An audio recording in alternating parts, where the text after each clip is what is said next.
of 3.3 million savings that was declared, because we didn't utilize all of that in our economic recovery strategy. So you recall that in the middle of the year, we also moved into a space of the immediate intervention for jobs. And that process is now coming to an end at the end of March.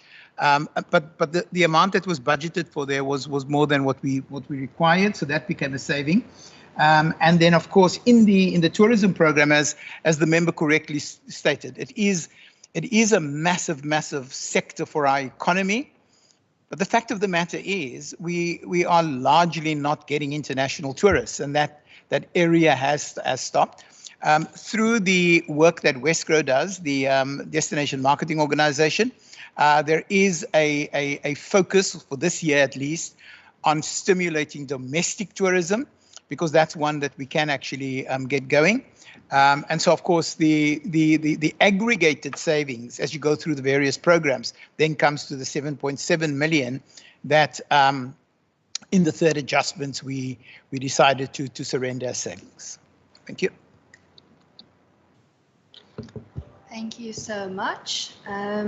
Regarding the bid coming in lower, there is wonderful news, because it also indicates that actually we over budgeted for that particular bid, and then we obviously saved on that amount by 2 million rand.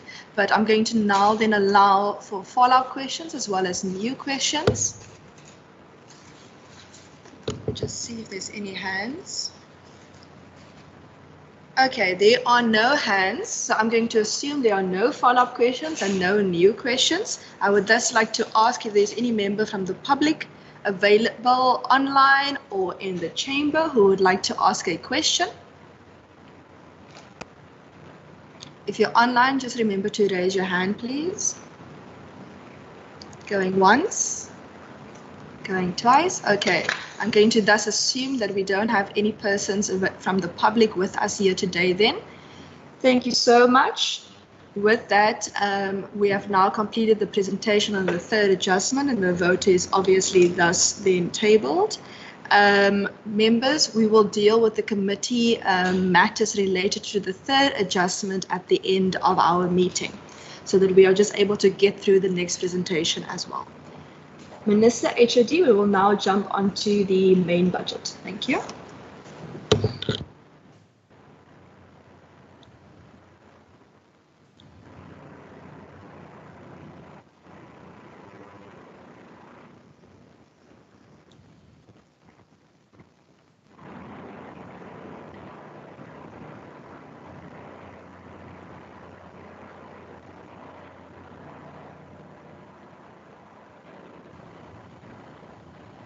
Thank you very much, Chairperson, and I hope everybody can see the slides. Chairperson, also just before I commence, we also have the Chairperson of the Wesgro Board, Mr. Michael Spicer, on the call, and we have Tim Harris, the CEO, and I saw Mr. David Green as well, board member of Wesgro, also on the call. So I thought I'd just recognize them because they didn't introduce themselves earlier.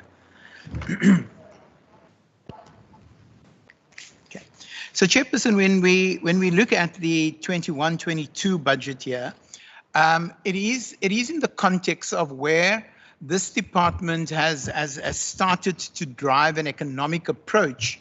Over the last 10 years, it's been 10 years or more. It's been a sustained approach where our belief has always been that our role is to enable the private sector to drive the economy, that we have to, as a government, make it easier for business to do business in the Western Cape, and that we need to, through that, install a tremendous amount of confidence within the mindset of investors to invest in this economy. And this slide basically just shows the trajectory that we have followed with regards to economic strategies and plans over the last couple of years.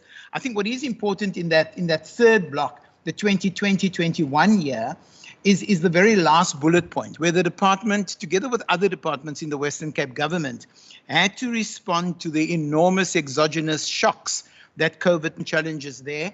And we responded to that with our immediate intervention plans to ensure that we embarking on sustained growth, notwithstanding the difficulties. And as we move into this this year, financial year, that is being considered by the committee today, it is important for us to continue compensating for that exogenous shocks. It is important for us to be sensitive of the massive fiscal challenges which the country and indeed the province is facing in meeting the challenges of the pandemic. And of course, we needed to adjust our approach given the fact that we've had significant reductions in where we are. I just wanted to put this slide in to get the context, because the important thing about the COVID pandemic is that we now need to move to a stage where we balance the shocks of the epidemiological trends with the demands of the economy. It is very important that we balance lives and livelihoods as we go forward. And of course, the balance has always been for the last couple of months and previous couple of months in sustaining the lives component. And through the various alert levels, that was a focus. And we responded to that through various ways of responding to the jobs priorities that we had. But of course, we now need to move into this phase where we balance the response to the health pandemic with the need to sustain growth in the livelihoods components. We can't continue to be losing jobs due to this. And so, of course, we are very concerned that as we go through this year coming with a reduced budget, that we've got to work very differently in adopting and approaching an approach for that. And this we've done in a reprioritization in the department. We obviously are very, very keen to continue pushing our long-term goal of growing job opportunities in the Western Cape, of making sure that people are able to find work opportunities. And that still is at the apex of our budget objectives, is to make sure that we are creating job opportunities. But we can only do that if the environment is conducive to businesses being able to create jobs. And that conducive environment stems largely from a basis of, can a business or an investor feel confident in investing money in this area? And for that to happen, we decided that this year our priorities in focus is going to be that we want to boost our ease of doing business projects. We want to make it easier for businesses to do business in the Western Cape. We want to boost our energy resilience in the broader economic resilience context. We want to make sure that energy resilience is high on our agenda and that it is strong. And Chair, you've made references to that in your opening remarks. And we want to continue boosting investments and export growth. There is no other way that we can sustainably boost the economy over the short, medium, and longer term unless we focus very solidly on those things. We also want to underpin all of that priority focus with a very strong data modeling and research and evidence-based policy development in that context. And of course, we want to encourage the growth of business and consumer confidence through our communication processes. But this does not negate the foundational aspects of responding to an economic context with interventions. And so our foundations of SMME development, our foundations of catalytic infrastructure that we're doing, our foundations on some of our digital work, our foundations on the work that our consumer protector does, our foundations particularly on our skills development work and our enterprise development work, our foundations on the advocacy that this department has started many, many years ago, particularly with state-owned enterprises that has a major bearing on the economy of this region. And then, of course, the work, as you know, that we do in the municipal spaces. This is just a general observation of our budget approach for this year. And largely it is that we recognize the general budget reductions due to the fiscal constraints. But we do note that reduction will impact negatively on the ability of the department to significantly influence growth in the areas, particularly short-term growth development as we move towards a reprioritization of doing more with less. The department has been quite used to this context over the last 3 to 4 years of doing more with less. And I think this is absolutely no different this year. And we have shifted our focus largely to the priorities of making it easier for businesses to do business. Particularly, we're looking at making the Port of Cape Town resilient. I think you could all know that of recent weeks, and we had it during particularly the citrus export season last year, there were major challenges with vessels lying at anchor for long periods of time. And we then worked through that, and we are now beginning to see that again. And there's a team of our staff who are geared at getting that done. Trade barriers is another area that makes it difficult for us to do business. And we are now looking at how do we influence the decision-making around regulations when it comes to importation of goods and services or export of goods and services in the trade barrier side.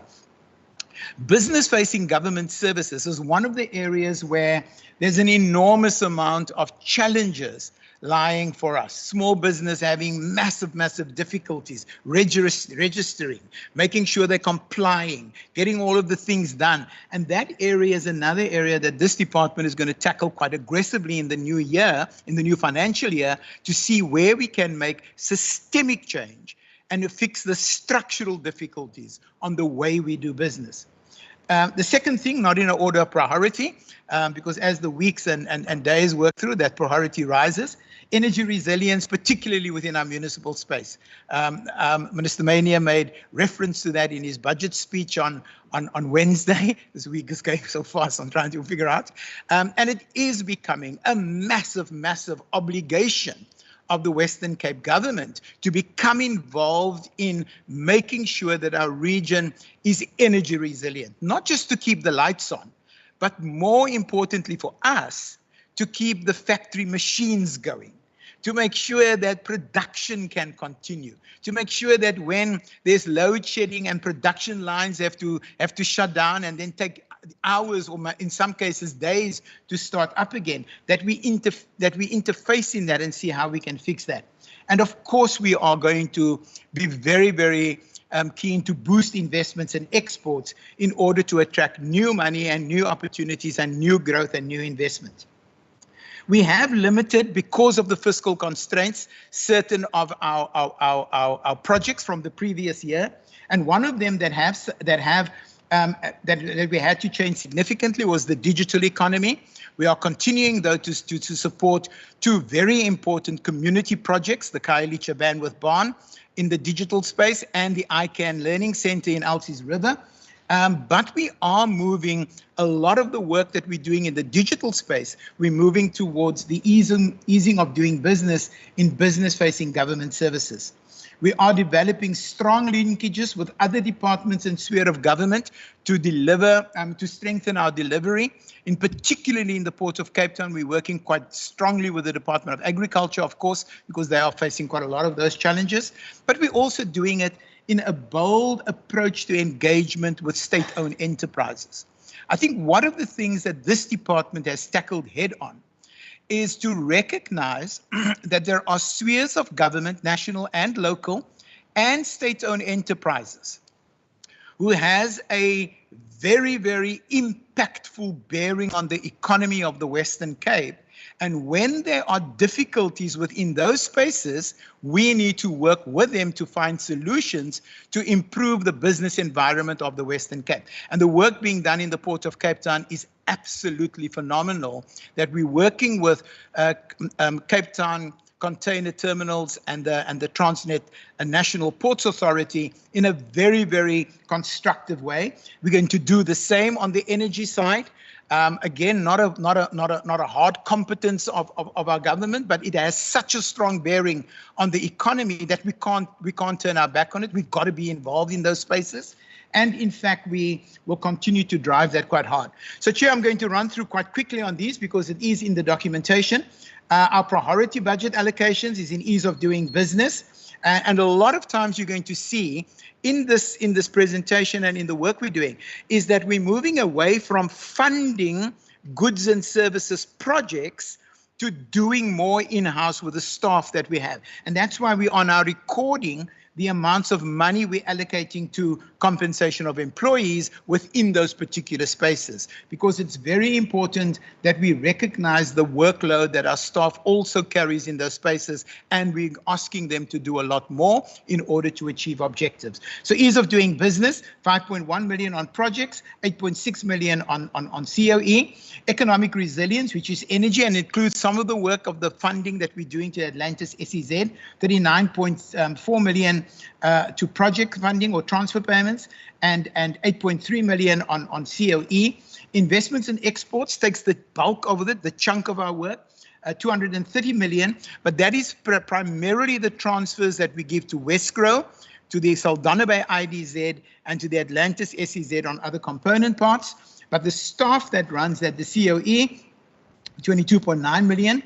We will continue with skills development. It's a major component that we believe in transferring finances and transferring support to households, and particularly upgrading the competitive skills of our young people. So we're setting aside 57.8 million for that. And the staff component there is 12.5. SMMEs and informal businesses, we have reduced this to 26.3 million, and the staffing component there is 11.3. The digital economy, I said that we're moving that away from project funding into projects, and we're still doing the Khayelitsha Bandwidth Barn and the Altis River ICANN Center, but the staff component there, which will primarily be focusing on the prioritization and the reassignment of staff into those spaces, is 7.5, and then governance and research and all of those kind of important things that we need to do to ensure we comply with Auditor General requirements and make sure that we seek to have clean audits and all of those good things. There it is, 21.1 million, and then the staffing component is 61 million. Our delivery plan, again, just highlighting accelerating ease of doing business, accelerating economic resilience, and a strong focus on energy, although we are also working on water resilience issues, and particularly in areas of our region where we don't have complete water security, boosting investment in exports and scaling up opportunities, work opportunities and skills for people without jobs.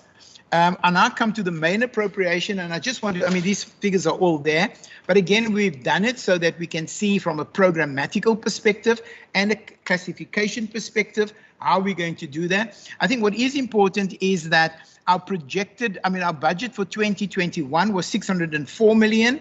We're now in this financial year going to have a budget of 517.8 million, which is a reduction of 86 million. It's a massive reduction for a department that needs to operate within an economic space, but we are fully appreciative of the fiscal constraints and of the challenges that the fiscus faced in order to meet the requirements as articulated in Minister Mayneer's budget speech the other day.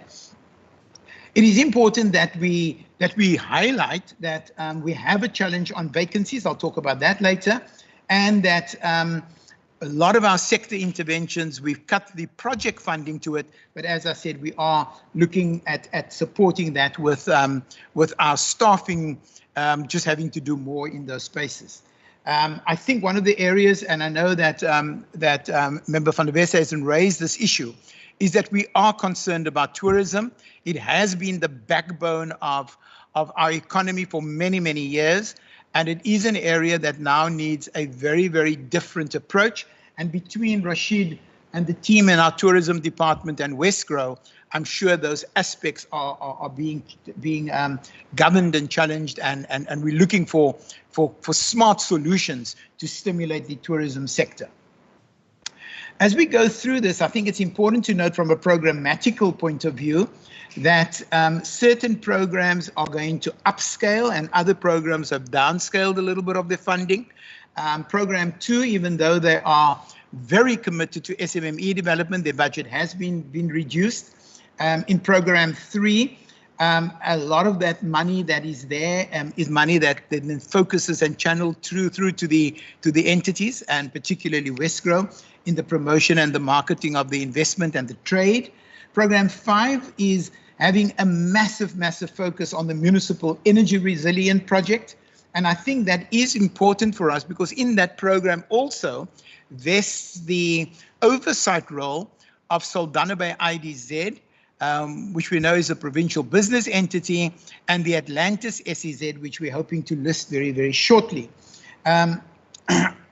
Skills development in Program 7 includes an allocation of 31.4 million, which is earmarked against skilling up development initiatives in particularly the BPO and the information technology sectors. So whilst it may seem that we're moving away from funding into digital economy particularly, we are upping our game on where we believe we can have a lot more impact in that sector, and it's particularly on this business process outsourcing space and the information technology sectors. I think it's important when we look at the economic classification that you then see the changes in budgets between now and the MTEF, or the outer years. And I think it is going to be challenging for this department over the next 2-3 years, as we see this declining fiscal allocation, that this department steps up and does things very differently, very innovatively, and maybe even strengthening integration of delivery with other economic cluster departments. But that is something for 2022, 2023 as we go into that cycle. I do want to just stop on COE, because as you know, this has been an area where there's been a significant curtailment of spending. 26% of our budget is allocated to COE, which then means that 74% of our budget is allocated to services and to delivery other than COE. But the important thing, Chair, that I've tried to point out today is that we are using our staff differently in the delivery context across different programs. And I think I want to just reiterate that this is a major shift in the way I think government needs to respond to fiscal constraints, is looking at how we utilize our staff in a very different and innovative way to meet these kind of challenges. It is important to note that 17% of our posts on our establishment we cannot fund. There's no funding for it. But we are obviously trying quite hard to make sure that those posts where we do fund, that they are funded against our priorities, and that it's in areas where people have left and they had to be replaced, or particularly in the ease of doing business side, red tape reduction, and in the business, the consumer protector side, and in the energy resilience side, we call it green economy. There are other positions that we are filling now because of the prioritization of those areas. Just again, we've got 3 public entities. It's included in our 517 million rand allocation for this year. 204 million goes to our entities, 120 million to Wesgrow, 43 million to the Atlantis SEZ, and 40 million to the IDZ. We've got certain earmarked allocations that we cannot spend the money on anything else but these areas. BPO skills development, and this is particularly earmarked for spending in the BPO sector and the information technology or the IT sector. Green economy, particularly earmarked for energy and the municipal energy resilience project. There are certain aspects of Wesgrow's budget allocation, which is specifically earmarked for trade and investment and export growth. Also for tourism, 58.3% of that, 3 million. And then in tourism safety, although we've budgeted initially for a higher amount, we've reduced that because of the fact that it's our view that international tourism, even for this calendar year, is not going to be as high. And so therefore, we've reduced that a bit. And as I've said previously, Saldana Bay and Atlantis SEZ are entities. I think important on Saldana Bay, for the committee just to note that in the outer year of this MTEF, the board and the executive of the Saldana by IDZ have committed to be self-resilient, and that Western Cape government then doesn't need to fund operational funding. And so you'll see in the 23-24 year, there's no operational funding budgeted for that. Chair, that's it. I may have taken a little longer than what I intended, but we are now ready for questions. Thank you very much. Thank you, Mr. Fourie. Members, with that, I'm going to now take questions, and I'll ask our procedural officer just to assist me with the hands that are online. Going once. I see Member van der Westhuizen. Are there any other hands? I see Member Makamba Bocha. Are there any other hands? Okay, with that, I'll take those two hands in that order. Member van der Westhuizen, you may go ahead. Thank you, Chair, and thank you to Mr. Fourie for the presentation. Mr. Fourie, I want to come back to the staff establishment and ask that you just deal with it a little bit more. My impression is that the budget for in terms of cost of employment has been cut quite severely, quite significantly. Yet, when I look at the staff establishment figures that you've shown in one of your later slides, there doesn't seem to be the same kind of change in numbers. And I would just like to know, first, it seems to me as if there's going to be a reduction in staff numbers. Will have to be to balance the budget or to remain within budget. How are you envisaging, this decrease in staff? Is it through the non-filling of vacancies going forward, or are your staff also eligible for the severance packages as announced by Minister Mboweni? If you could just help me, because it doesn't quite gel in my mind that you can have such a reduction in your salary budget, yet the figures in the latter slide doesn't quite match that decrease. And we do know that salaries will not be decreasing. At best, the increases will be limited to incremental changes for staff that have gained more experience and so on. So if you could just help me to understand that, please.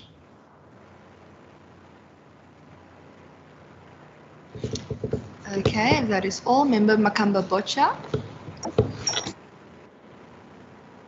Thank you very much, Chairperson, and thanks to the presenter, Mr. Fourie.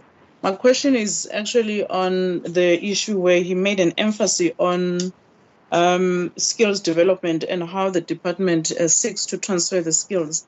So I just want to know, for an example, under the investment, promotion and catalytic infrastructure, the department speaks about addressing skills gaps. Now, in order for one to address the skills gaps, the one needs to identify those skills that are lacking and then make means to empower people with such skills, or create an environment in which people can acquire such skills.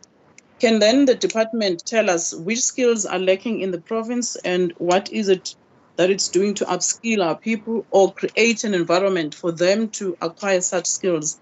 And number two, the department must also further tell us whether will these people be placed or employed after they acquired such skills, because we do not want a situation where money is wasted on upskilling people and then there is no market to absorb or use them for such skills acquired. And then lastly, I'm also aware of an attempt by the government or by the department to respond to the skills gap issue on page 633. However, I'm more interested on the role played by the department in this whole process. Is it the role to watch stakeholders determine the skills that are needed and then try by provide those limited skills to potential employees?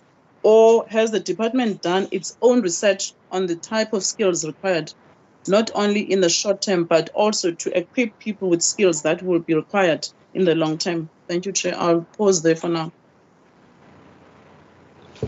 No problem, Member Makamba Bocha. I will then quickly add some of mine. Let's see. Okay, page 627. Start there. Of the main budget. It has been indicated that 627. Okay, main budget.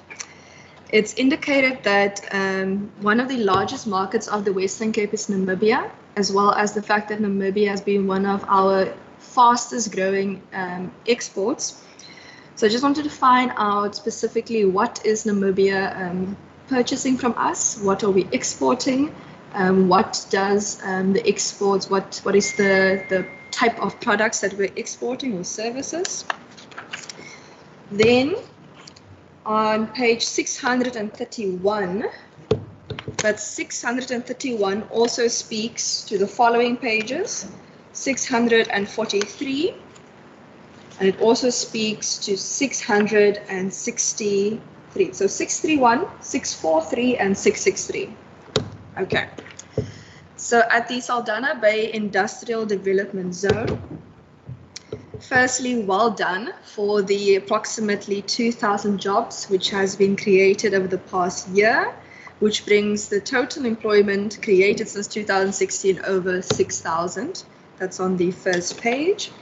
I just wanted to find out the more information on the fourth tenant, which is currently in the final stages of the lease agreement for occupancy, as well as the 2 factories under construction for completion in 2021. I know when we went on oversight, there was still some infrastructure that needed completion. So I just wanted to find out, is that the same or is it new infrastructure that needs completion? And then also related on page,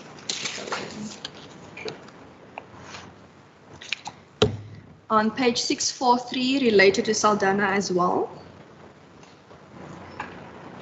It indicates there that there are possible 70 investors in the pipeline, of which 12 have established contracts. Just wanted to inquire where about in the pipeline are those potential investors? Are they at negotiating stage? Have they just indicated they wanted to invest? Are they about to sign a contract? What is the details there? And it's also been indicated that there has been developments regarding the port. So you've mentioned, obviously, in your comments, that you've been assisting vessels at the Cape Town City Port that's been lying at the anchor for a long time. So one, what was the solution? And is this related to the port problems you're having in Saldana? And if so, what is Transnet Ports doing to come to the table for that as well? And similarly, when you go to page 663, oh no, sorry, you've already addressed this in your presentation. I just wanted to check if those were the amounts for the MTF period. And then, sorry, I did write my page numbers down, because otherwise I'm going to forget. Back to page 631. So now we're going to deal with Atlantis. Page 631, Atlantis. Okay. So Atlantis, also on page 631, it speaks there about the 14 priority pipeline investors. And that one investor has obviously been approved. I know of the one investor, obviously, in a previous statement of the minister that has been announced. But if we can just get an indication where in the pipeline the other investors are.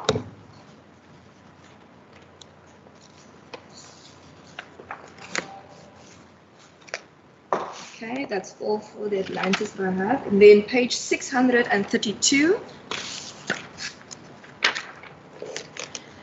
On 632, you speak about the oceans economy and marine services. And again, you speak about the ports and port inefficiencies. And there you also expand going on to Saldana, Port of Cape Town, and Port of Mossel Bay. And you speak there about research being commissioned previously and with an industry partner to establish these port inefficiencies. What was the outcome of this research? and how is this related to the current port matters. Similarly, on page 632, you speak about the manufacturing forum of the Western Cape, which has taken place. I know of the oil and gas forum because we went on oversight for that one. But if you could just please indicate what is the outcomes of that manufacturing forum, because it only speaks to the stakeholders as well as the partner of Productivity SA, which you are partnering with on that particular program, but it doesn't go into detail as to what exactly are the aims and the objectives and what is the aimed outcome. Okay. Then similarly, page 632, but it goes on to page 633. You speak about the tourism safety monitors. 90 has been deployed. Could you just give us some more information? Does this refer to personnel, or does this refer to equipment and things such as screens, for example, that are being put up? And then it goes on page 633. And you speak there about the domestic tourism campaign that has been launched. And I just wanted to find out how is this related to the jobs that are being created in this particular industry and to assist in the COVID times.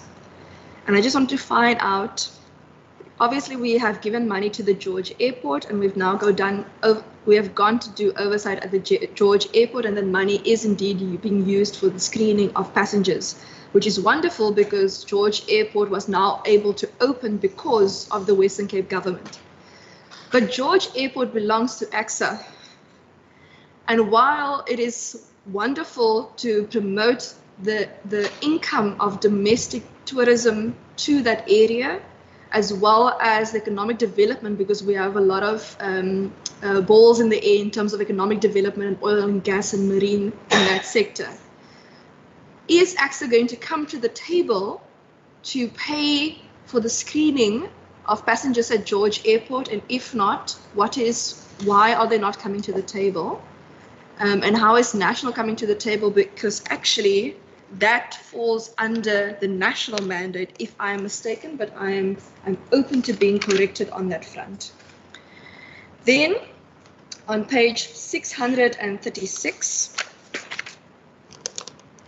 you speak there about the resource resilience, and that relates back to the energy.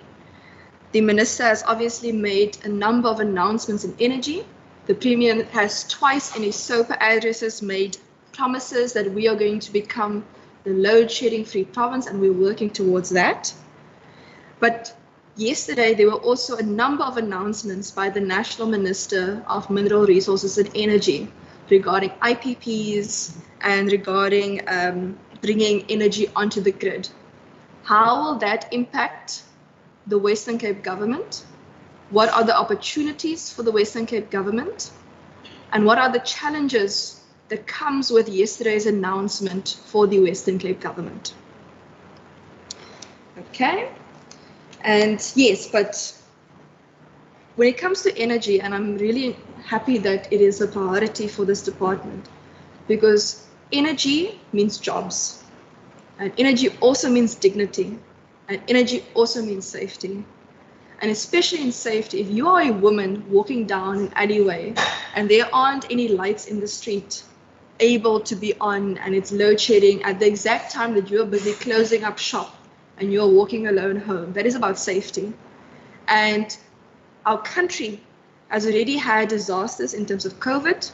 Our country is having disasters in terms of energy, even though it is not declared a national disaster. I still consider it an actual disaster. We've had drought. And even though it does not seem to be declared a national disaster, in terms of safety, we have gender-based violence, which I consider a national disaster. And in the Western Cape specifically, we also have floods, we have fires. And with all of this, obviously, budgets need to be cut, unfortunately. National, we've seen that bailouts are given, but no conditions are given to bailouts. And the budget cuts filter down to a province.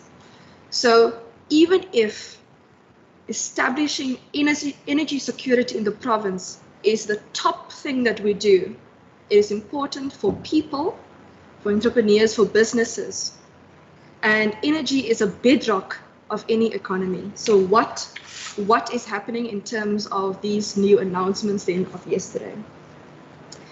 And then finally, just regarding just a comment that you've made that I just want to comment on, and I'll leave some of my other questions for later if possible.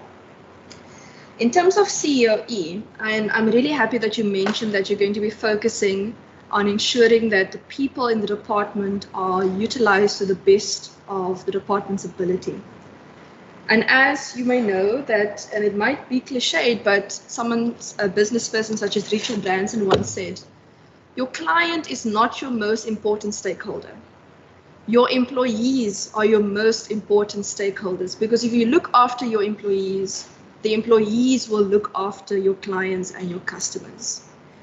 And if you train your people well enough, if you need to train people well enough in order to stay, and you need to train people well enough in order to leave, but you need to treat them well enough in order to stay. So what are you doing as a department in order to ensure that not only are the employees capacitated, that they are actually able to move up the ladder, but how are you also treating them in terms of the department, in terms of wellness, in terms of incentives to encourage work productivity, so that they also would like to stay within this respective department, as we do see that often when someone is very experienced, when they are very qualified, they have many more opportunities available to them rather than just being in the public sector. I know I've asked a lot of questions, but with that, I will leave it to you, and then I'll wait for the rest for the next round. Thank you so much. Thank you, Chair. I'm going to hand over to the HOD for responses from both himself from the department and from the relevant entities, and I will add at the end if necessary. Yeah, thank you very much, Chair. Quite a list of questions, but I'm glad they're raised, because I think they do encourage us to become a lot sharper and smarter in how we apply these budgets for the effectiveness of delivery. I'm going to ask on the staff establishment number for our CFO to respond to that. She's got all of that. On the skills development side, I'm going to ask our Chief Director Skills, Joseph, to prepare responses on all of that. I'm glad we've got Tim Harris in the chat. I'm going to ask Tim to respond on the Namibia question, on the exports to Namibia. And I think Kashifa Björkes is also on the chat. And I'm going to ask Kashifa to respond to the Saldana by IBZ development questions, both the fourth tenant and the 2 factories and the 17 investors. I'll talk on the development on the port, but I'm sure Kashifa will link the challenges of Saldana Bay Port to the work that the IDZ is doing. I'm going to ask Joanne to respond on Atlantis, SEZ, and then Rashid will probably take up the bulk of oceans economy, tourism safety, domestic tourism campaign. I'll talk about the AXA thing, because I think it is a big issue on national competencies and national state-owned enterprises as it impacts our economy. It is a challenge, and we need to talk through those and the work that the department does. I'm sure Helen and AJ will be very glad to start talking on the national minister's announcement on the IPPs and what our challenges is, and then I'll address the issue you raised at the end, Chair, on human resources programs and staff motivational stuff and staff preparation stuff. So if you don't mind me doing it like that, it's a better way to do it.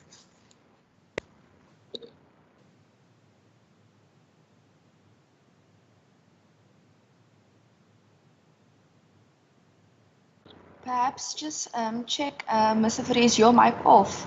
Yeah, mine's on. Okay, then perhaps if you could maybe just move to the. Oh, is it on? It's working. So I think from the member's question, what it's looking like is that the figures is different to what the HOD has explained within the presentation. But I think if we go to, and I think the member's referring to page 649, specifically where it looks as if our COE is actually increasing. So what I want to just maybe have the member look at is on the same page. If you look at the main appropriation 2021, what you'll notice, what Provincial Treasury did this year is that they started the reduction in budgets within the 2021 financial year already. So what they did is that our department, if we filled the majority of our vacant posts, we needed a budget of 165 million. So you'll see on page 649, on the main appropriation, you'll see the 165 million. Provincial Treasury then cut our budget, our COE budget, and we ended up, or we will end up at the end of this financial year, we'll end up with a budget of 123 million. We then approached them and asked them whether we could fill the critical posts aligned to our priorities, which is mainly green economy and the ease of doing business area. And what you're then seeing is that our budget slightly increases from 123 million to 132 million. So it's not, what we're not comparing is only the revised estimate to the main 21-22 budget. We need to actually start comparing from our main appropriation, which is 2021, to our 21-22. And if the member will see the comparison between the 165 million and the 132 million, it's more than 30 million reduction in COE, which then explains the unfunded posts of 46 that the HOD has explained in slide 12 when he looks at the COE reductions. Thank you. I'm going to ask Mr. Nazam Joseph to reply to the skills questions. Thank you for the question, Chairperson. The department has developed 4 quarterly skills intelligence reports that rely on, in part, all data that describes all jobs advertised in the province on a monthly basis. From that, we get a sense of how long it takes to fill those posts and salary movements that are advertised for those particular posts. And that gives us a sense what happens in the economy on the demand side. We also source data from DHET, so that's universities and technicons, and other TVETs, and that gives us a sense of what happens in the economy from a supply side perspective. With respect to the question around which sectors and which jobs are in demand, no surprisingly, manufacturing and hospitality has come under severe pressure. However, sectors such as the business services, including technology and retail, has bounced back exceptionally well over this particular time. And I think the surprise over the last year or so has been offshore BPO that has grown by more than 20%. That's more than additional 20% of jobs servicing the offshore market. Thank you, Chairperson.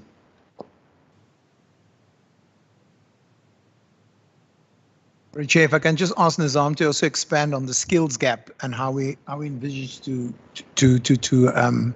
address that. Okay. Obviously, within the context of declining budgets, it makes it very difficult for the department to respond with voted funds. Over the last year or so, we aggressively looked at leveraging funding from external sources, so that's national funding and also private sector funding. We expect to have leverage, to report on a leverage funding of close to 80 million rand. That's about close to an 80% over delivery on funding leverage. That funding leverage is there to support all of those skills gaps in the economy.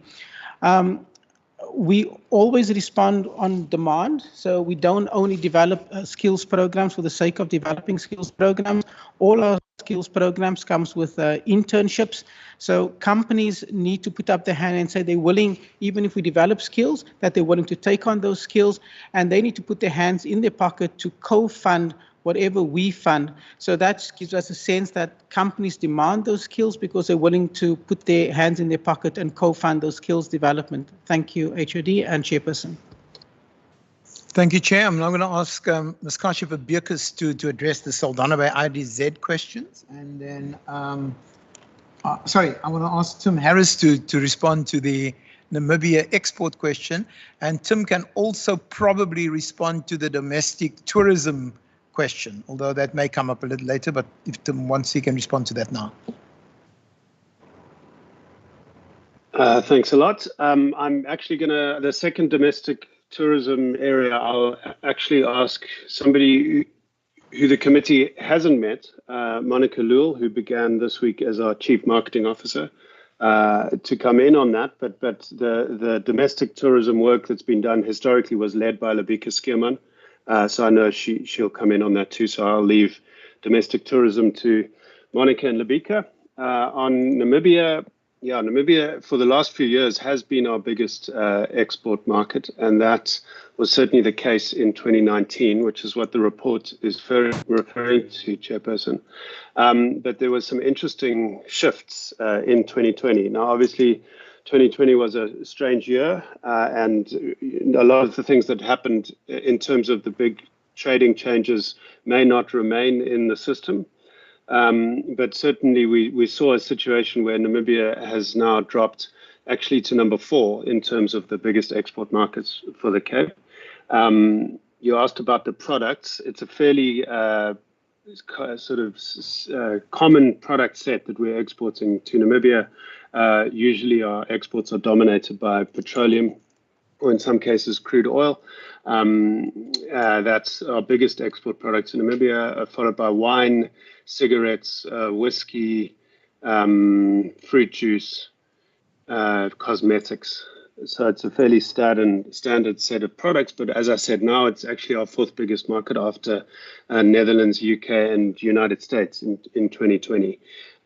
That's because you've had these quite extraordinary double-digit growth rates from those big European and US markets during 2020, and actually quite a big double-digit decline in Namibian exports in the year. Now, there's probably a story there about Angola, because a lot of our product that we export to Namibia is actually transshipped into Angola, and that's because we have free trade and free immigration with Namibia, and they have the same with Angola. So it's a fairly easy kind of trading corridor up the west coast.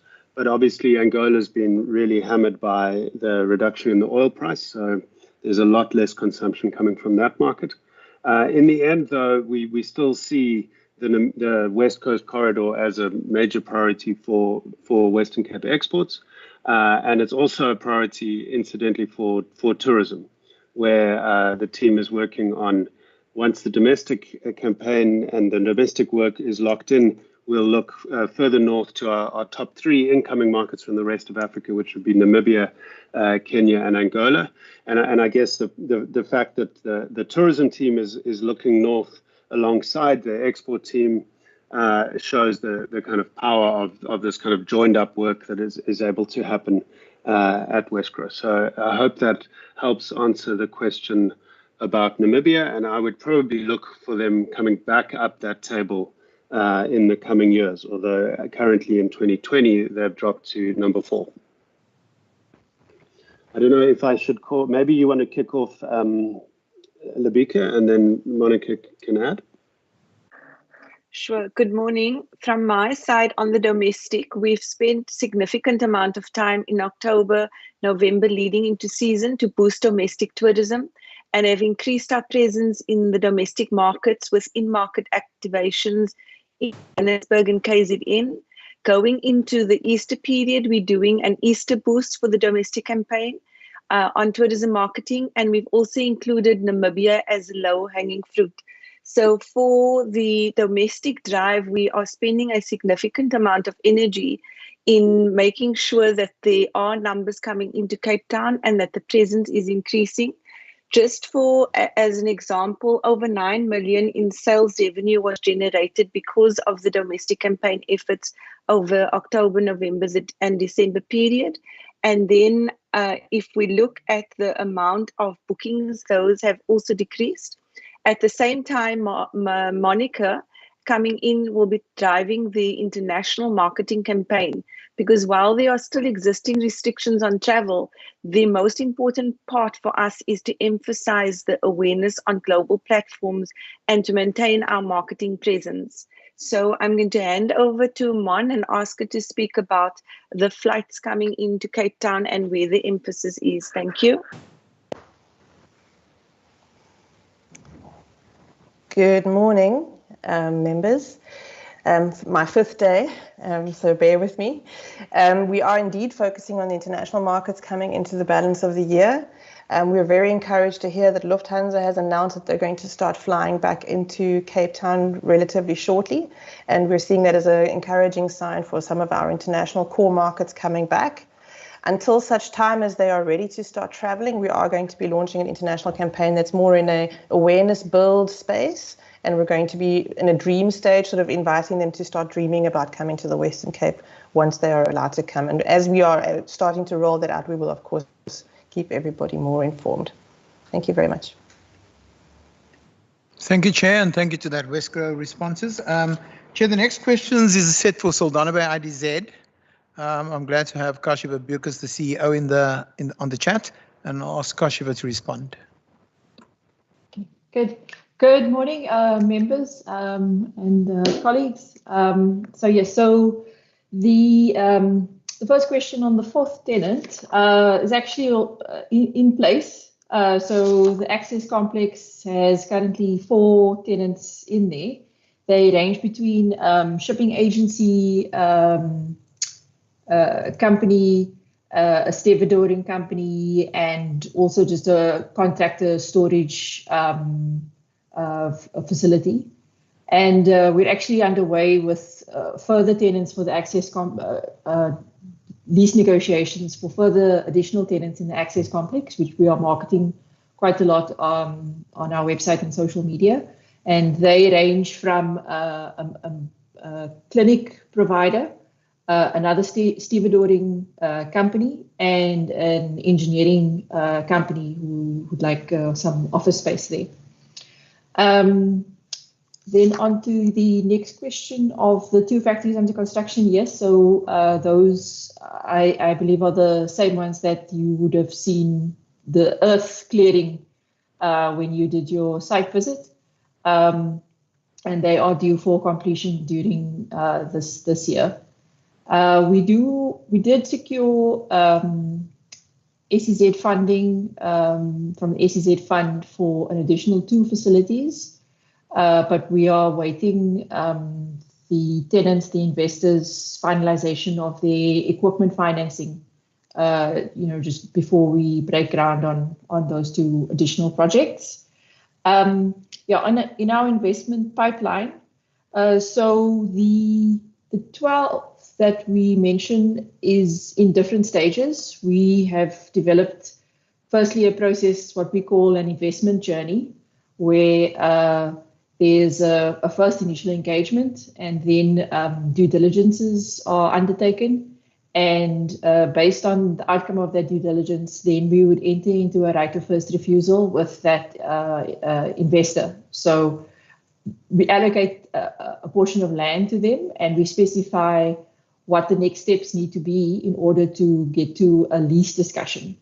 Because sometimes they may be in still bankable feasibility study stage, or there are questions that we need to understand on the utility demand, especially that has come up in electricity and water, reflecting the earlier conversation about resilience in those 2 areas. And then also environmental matters. So the EIA that we have, the environmental authorization that we have, whether their project falls within the limits that we have through that authorization. And then once that is done and we say, okay, both due diligences are fine and we both agree to proceed on to the next step, then we enter into a lease negotiation and discussion stage with them. So those 12 that are in the pipeline, that are on the top of the pipeline, are either in right of first refusal stage because they're busy with feasibility studies and bankable feasibility studies and fleshing out their concept, the investment further, or we're in actually lease negotiation stages. They range from fuel storage facilities, shipyards, ship recycling, green pyrolysis, manufacturing, data centers, refinery plants and such like. Then the developments regarding the port, yes, you're quite right.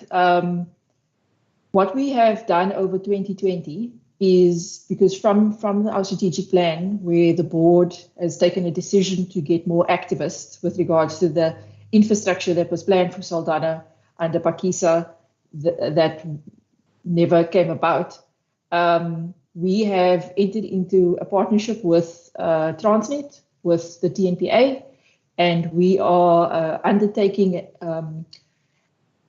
looking at those projects that were identified and conceptualized in Pakisa, and asking the question of how has the market changed?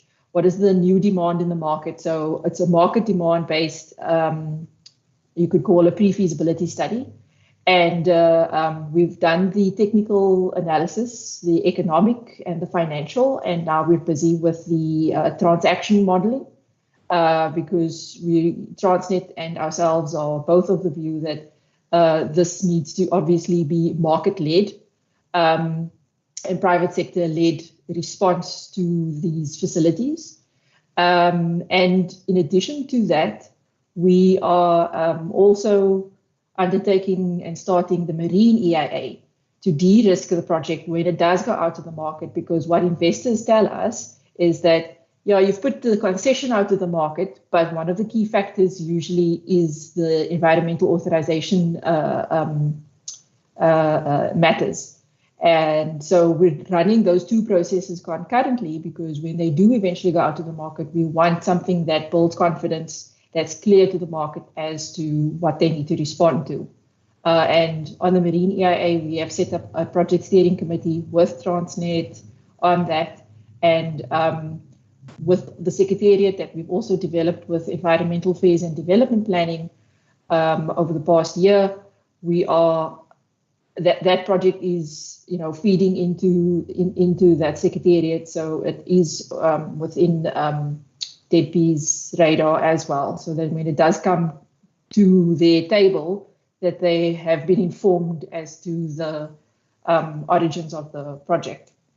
I'll stop there, because the other question on the Port of Cape Town is out of my ambit. Thank you. Yeah, Chair, Port of Cape Town is in my ambit. Port of Cape Town has been a challenge, and I must admit that we are making substantial progress, and we had last year. We had, during the height of the citrus export season, we had a major challenge when vessels were lying at anchor for like up to 14 days. And within a reasonably short space of time, through the intervention work that our Ease of Doing Business Port Task Team, headed up by Glenn Stein, and myself and John Peters and the guys in the Ease of Doing Business side, we managed to get that moving quite quickly. The real underlying reason was the amount of staff in the port that were affected with COVID, and the way in which the responses were that you shut down the port and you deep clean and all of that. We've learned quite a lot of lessons since that in the management of COVID, and the way it's being managed in the workplace, and we are beginning to see that as something that is now a normal course of events, and it doesn't affect delays that much. The massive challenge in the Port of Cape Town right now has been, to a degree like the citrus season, the phenomenal success of the export of table grapes. So on the one hand, you've got a very lucrative and growing table grape export market, but on the other hand, this has now created backlogs in the port, coupled with the inherent structural challenge of the Port of Cape Town of the two major issues, and that is the port is windbound for any kind of winds, particularly southeaster winds, that goes above the speed of 72 kilometers an hour. And the port is also of a couple of years now been subject to a thing called the wave surge. And it really is underlying structural challenges.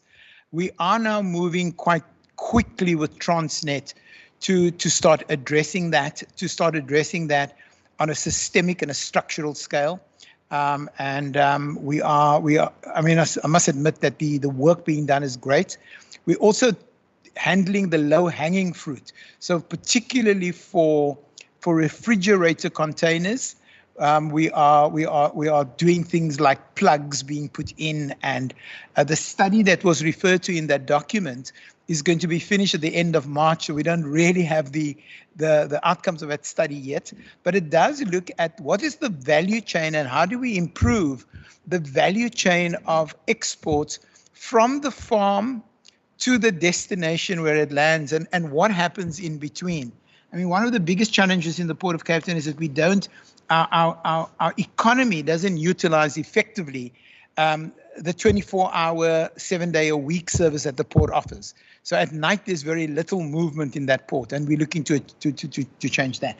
But it is a work in progress. It's a difficult work in progress. It's complex, but it's, again, the thing that I alluded to in my presentation, where this department has been bold in tackling state-owned enterprises who are supposed to be delivering effectively within an economic space.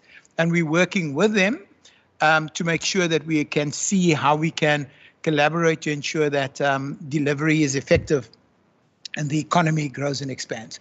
Chair, I'll leave the Port of Cape Town at that stage. There's a couple of other developments that we're working on. Chair, we're now going on to the questions on AXA, the George Airport, and particularly the Oceans Marine Economy, the Manufacturing Forum, and the Tourism Safety. Rashid Tofi, the DDG for the branch economic operations, is going to handle all of those questions. Thanks, HOD. Thanks, Chairperson. Yeah, let's start with the Manufacturing Forum. I mean, you know, as a department, we've really got better, and we have to be more focused on not trying to do everything, but doing just a few things. And manufacturing is one of those sectors that we know can create jobs in the short term. So what the outcomes of the forum, if I were to answer your question exactly, is about organizing the sector and trying to identify what are the priority areas that need focus on. And that would include, from our research, from our discussions, clothing and textile, furniture, building, boat building, and then more technical areas like metals engineering and plastics. And our focus is on how do we support them, how do we link them to incentives that exist, like at the DTIC, platforms for them to gain more research, and then importantly, at the end of that value chain is to link them to investment and trade promotion opportunities. So it's a demonstration that you can do quite a lot without having actual sort of project funding to spend. So it's about, we meet quarterly, and we've even created separate smaller industry subclusters who we engage at the very operational level. And that's where you get down to issues of skills and issues of SMME support, all at that sort of technical level. Then moving to the oceans economy research, and it's interesting how the Port of Cape Town is such a big factor, but the oceans economy is something we took up 2 years ago from the sense that the Pakisa project was a bit of a sort of blunt instrument. So in the Western Cape, we organize ourselves as a working group on oceans economy, and we conducted some substantial research, which the main thing, it was to identify high impact oceans economy opportunities. And so HOD, in addition to the blockages from a trading point of view, one mustn't forget the huge capabilities and actually of our shipbuilding fraternity. So some of the major outcomes was to identify that all 3 of our ports have the potential to do rig repair and supporting of the oceans industry, with Cape Town particularly being still Africa's top port for ship repair. And so we work with them. They have a particular focus to want to develop people in the value chain. There's skills opportunities that come up, and there are, of course, ease of doing business challenges, which we then can refer to the ease of doing business unit to then unblock those. So, and then moving on to the tourism safety monitors. This one's a really satisfying program. Minister, I don't know if you recall, it was late 2019 when we had a spate of attacks on the mountain, and you said, what is it going to take to end this? And so we created this tourism safety police force. It really is a first of its own in South Africa, and it's one of the few in the world, actually, countries that have a dedicated tourism police force. But what COVID has shown us is that even tourism is not just about the internationals. Our local people, if a family from Langa wants to walk up Table Mountain, we also have to check that they're safe. So what's been a major, very satisfying outcome is that we've continued to focus on the areas that we know are high risk for tourists, and that means domestic tourists, that means locals who visit. So it's Table Mountain, Lion's Head, the Boerkaap. We've had some really positive responses from the community of the Boerkaap saying, you know, where there's a gap left, there's a gap kind of between neighborhood watches and SAPs. And that gap, our tourism police officers can help. They literally are there in the interest of, excuse me, mostly stopping silly behavior, like people taking pictures and just carrying their cameras or walking up the mountain unattended. And we've shifted. Why that unit is still so important is we've shifted to kind of from crime safety to COVID safety. So it remains an important police force. The reason why it still is functional on a reduced budget from 5 million is that last year we invested in the infrastructure, cars, firearms, radios, and so forth. And now we have a force of 10 police officers on various shifts. So for 5 million, I think we do get a bang for our buck. For a whole year, we have this force which we can either deploy to the hotspots or, but they have their standard system, and we get some really good outcomes out of that. And then lastly, I'd like Ilse, who's our chief director, who's managed the George Airport, to give a quick update. But just so you know, Chair, the Minister Mbalula, when he opened the airports in July last year, didn't open East London and George. So what you had was a kind of mandate issue there where it's, and remember, airports not all about AXA. It's a multifaceted operation where there's home affairs. And this issue was actually a port health issue. And it was the fact that the airport was open, but port health needed some financial support. But Ilse, if you're there, if you could just give an update, and also how AXA has now taken over the responsibility and those costs from January. Thanks, Ilse. Thank you, Rashid. Thank you, Chair. Just to give a brief update. So the project was operational for 6 months. In the interim, where Port Health didn't provide the service to regional airports. In those 6 months, the screening that was done, it assisted in terms of departures, 71,000 individuals. And with regards to arrivals at the airport, 80,000 arrivals in terms of people that were screened. In relation to that, the AXA team have put in an electronic solution from January onwards, because our contract with them came to an end, which we did in collaboration with the Department of Health and the Garden Route District Municipality at the 31st of December.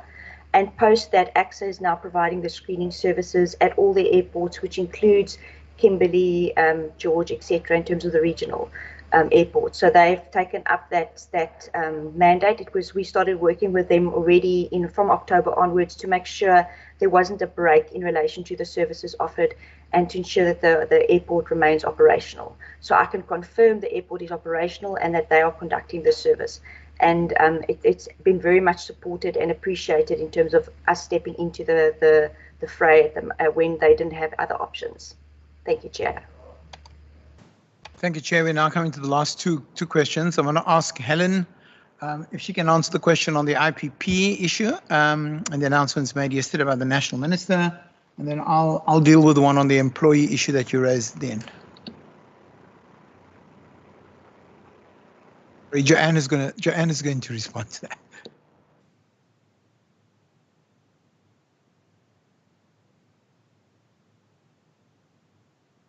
Sorry, we missed the question on Atlantis. So Joanne is actually just raising that and she's answering that. And then, Joe, you're also going to do the IPP question as Helen did. Helen. Thanks, Ali. I'll keep it short because I think Kashifa had provided an indication of the methodology of how IDZ as well as then SEZ would essentially manage the pipeline of investors.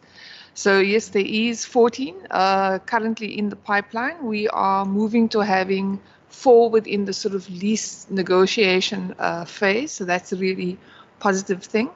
And I think that the pipeline is looking to expand in the very near future, in part because of the growth we're anticipating in the energy space, but also because there's also interest just generally in resource resilience and security. So, and I just want to comment not only for the Saldana Bay IDZ and the Atlantis SEZ, but given the current economic climate we are in because of COVID, the fact that we were in a technical recession, the country was in a technical recession even before COVID, the mere fact that we actually have a pipeline of investors and these investors are still interested is a huge, I think, confidence boost in terms of what this government is doing and what the province is basically doing. The fact that you still have investors confident enough that they want to invest and will expand. Thanks. Now I hand over to Helen on the IPP question. Thanks very much, Chair, for the question. I think just to start off with the bottom line, and the bottom line is that the municipal energy resilience work, together with what's been announced nationally, will work collaboratively to provide much needed energy resilience and a lower carbon footprint in the country. I do want to stress the lower carbon footprint is a critical issue. It's becoming more and more important in terms of our exports, and a lot of our economic growth is going to be based on export growth.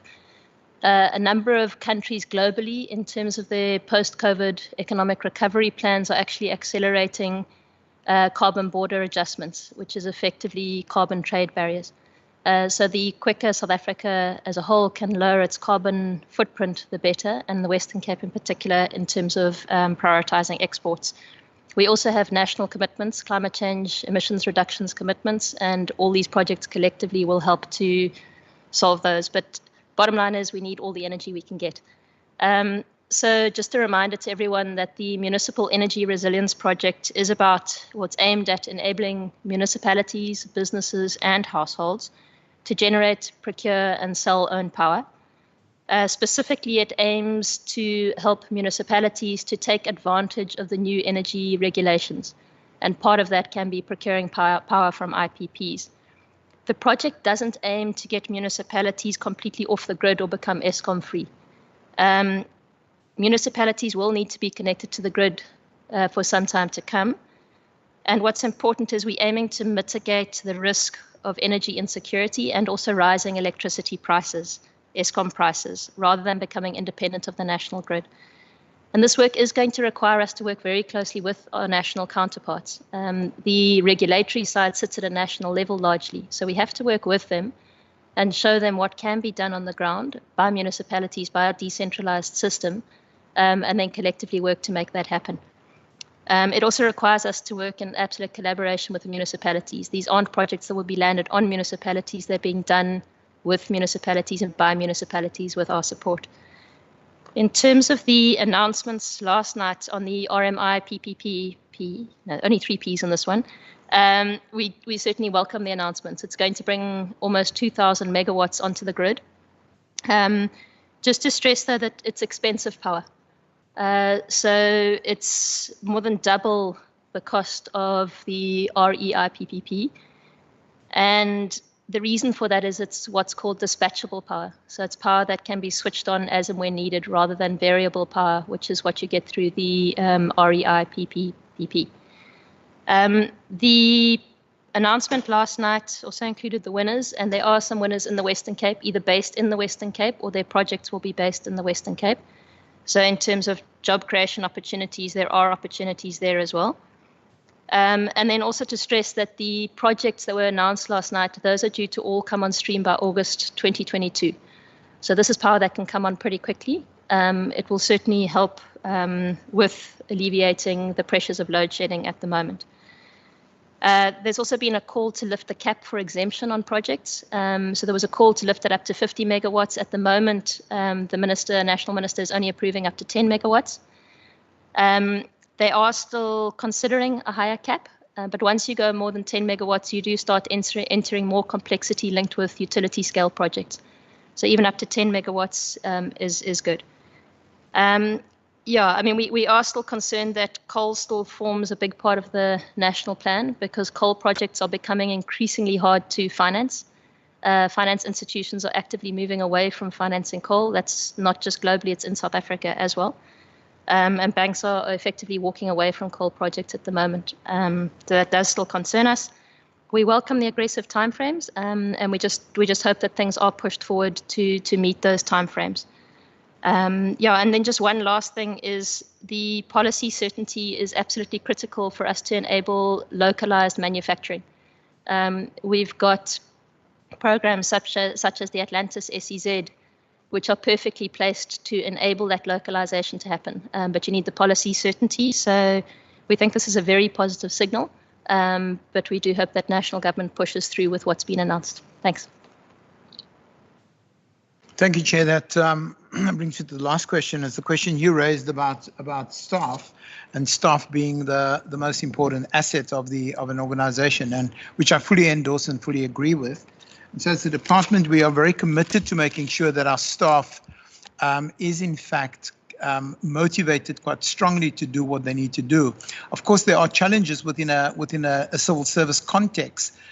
In that you don't have a lot of maneuverable room, particularly now with salary and COE levels and the promotional stuff and the vacancy replacements. But notwithstanding, I think what is important is that I've started already now to identify staff skills, in particularly where staff is going to be differently utilized.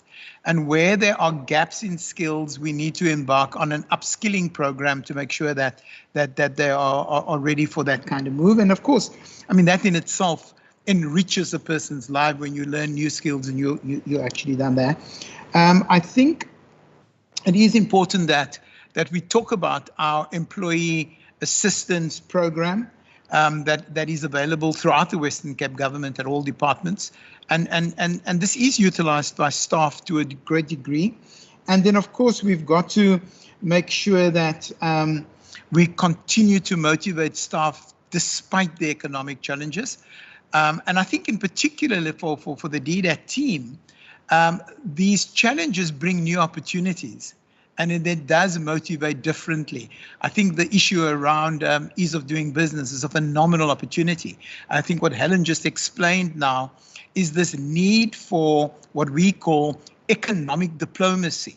How do we work with other spheres of government? How do we work with other state-owned enterprises? How do we work with private sector to ensure that they become partners? And this becomes the role of everybody in DDAT, all staff in DDAT, to be skilled in aspects of what we call economic diplomacy and working together. And that enhances the whole character as well and has an opportunity to do that. So there are those things that we're working on, Chair, and it is a big area. I'm not saying we always get it right, but there's a very strong commitment to see how we can get it right most of the time. Thank you very much.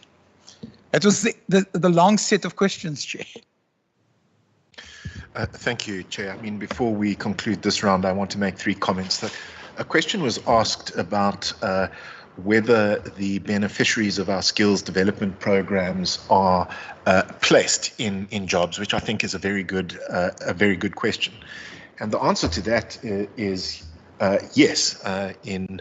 I think it's the week after next, I will be attending an event where a fairly large number of beneficiaries of our BP interventions in the BPO sector will, where beneficiaries of the stipends in that sector will actually really be placed in permanent jobs, which I think is a real credit to the department. On the energy question, I mean, I think Helen puts it well. We need all the energy we get. We are deadly serious about this program, and members would have noticed that there's a decline in funding in the outer year.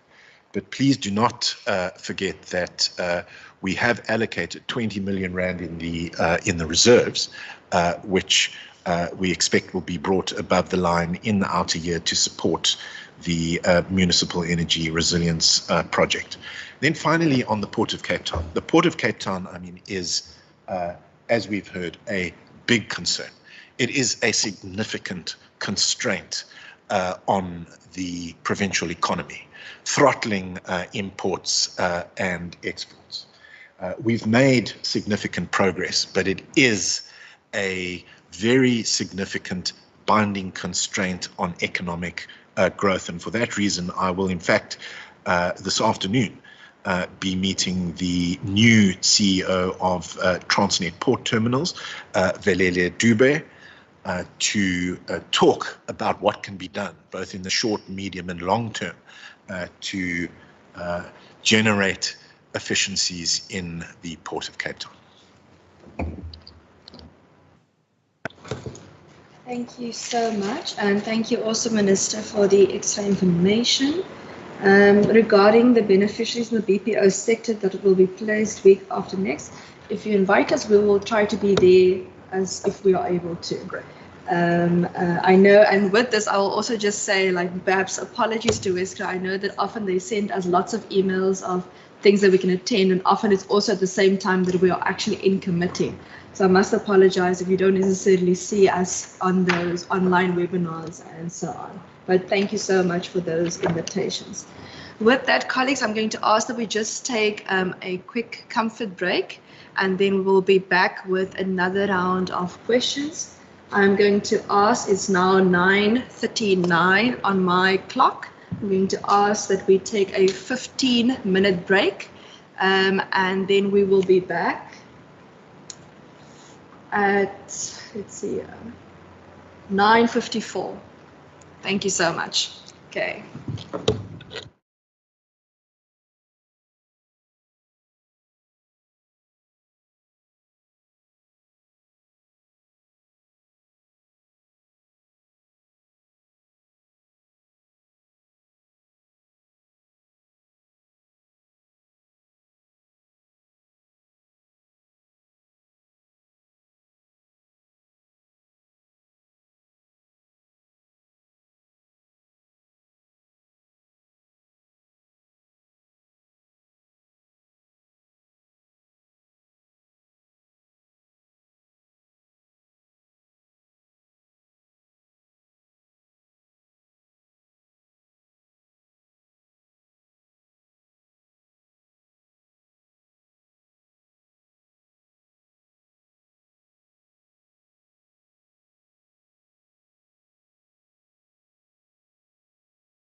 Going to give an extra 5 minutes. In terms of the comfort break, we did have a little bit larger than expected.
Now resuming with the committee meeting, we will now be dealing with round 2 of the questions, colleagues. Sorry? Okay, we will now be dealing with round 2 of the questions. So what I'll do is I will take hands on the MS Teams quickly.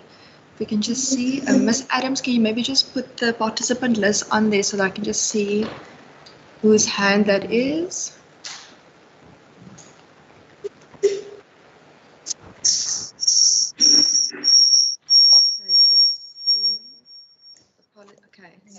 Makamba Bocha's hand. Okay, are there any other hands?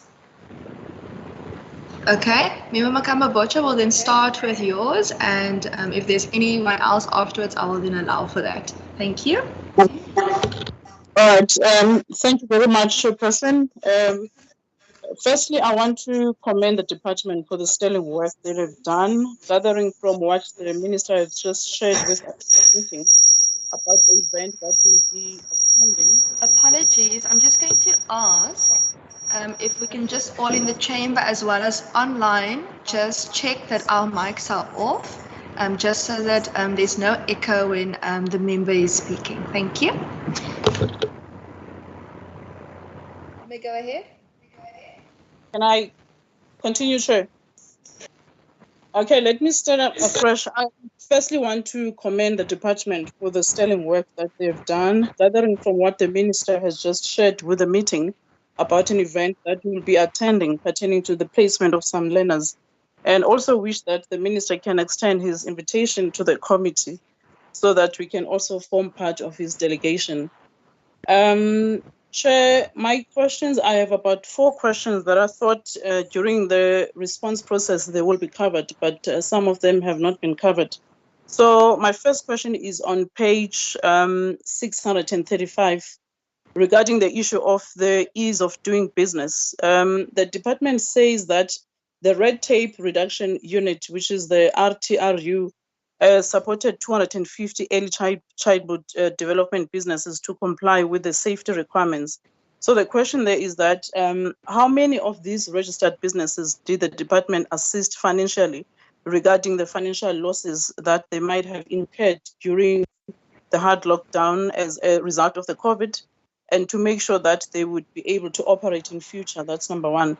And then number 2, on page 655, under the heading Expenditure Trends Analysis, it is stated there that for the purposes of the program 2, the Integrated Economic Development Services, the budget allocation for the program has decreased by 39.147 million in the year 2021-2022, moving from 90.504 million in the year 2020-2021 to 51.57 million in 2021-2022.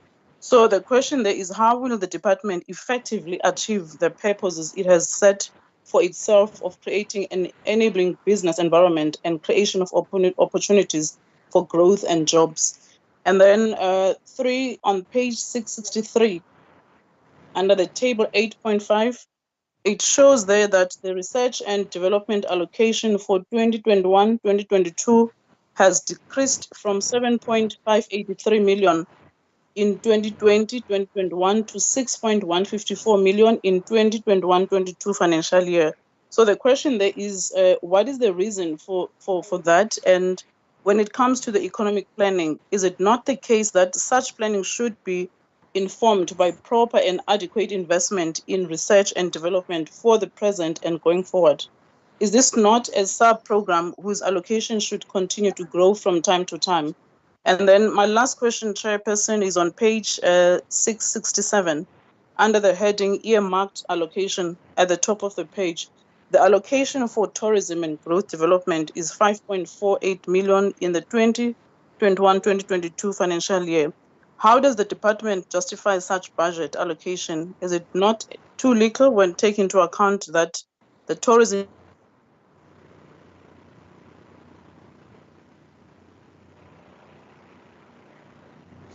Member Makamba Bocha, we've just lost you there at the end after you spoke about the tourism amount on page 667. Are you still with us? I know I did receive a message from another member that load shedding is starting now at 10 o'clock in their area. I'm not sure if you're also affected. Member, are you still with us? Okay, what I'll do then, Minister and HOD, I will take other hands as well, or add my questions. And then when Member Makamba Bocha is back with us, oh wait, yes, she's entering the meeting again. Let's quickly just click admit. Sure, sorry, ma'am, I got disconnected. No problem, Member, I was just saying. No problem, I was just saying that we, Apologies. Okay, you may continue with your question. You fell off around page 667 when you were speaking about the tourism amount.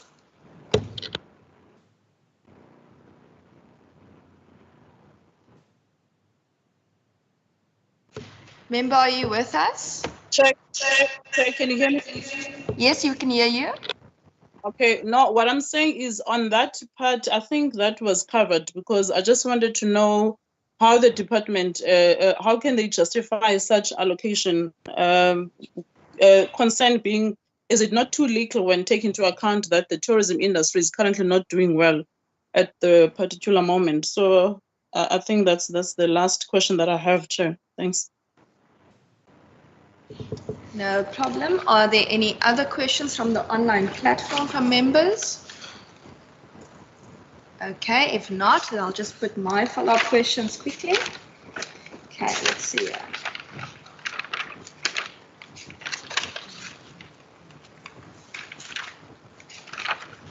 Use the mailbox one.